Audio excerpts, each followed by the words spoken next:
Let's fix. So in this video I'm going to show you how to clean the heatsink, because it's very important for your laptop, for your desktop.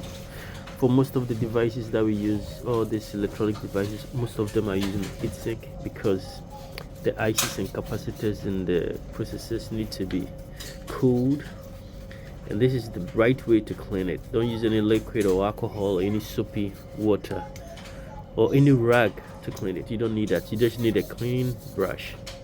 Then you punch in like that, the way I'm doing, and then you're gonna also go straight like that.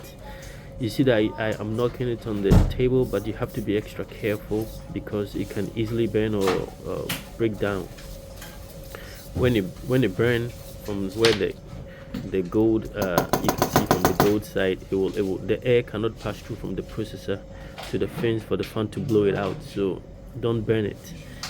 This thing is very important because it causes a lot of damage on people's machine. I have worked on a lot of machines that most of the problem are caused by just dust, heatsink, because people don't really service it. At least I mean my laptop where I am is not so dusty, but since every air there's a little bit of dust or particles in there, so at least every 3 to 4 months I try to open up and clean my heatsink and then blows the machine.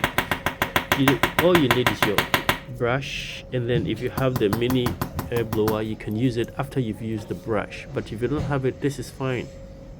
This is also fine. It will clean the fans, and you can see your hand. You can see my hand through, and it will save your machine for a long time, and it will perform faster than before. It's very important. So please take care of your machine. It's expensive.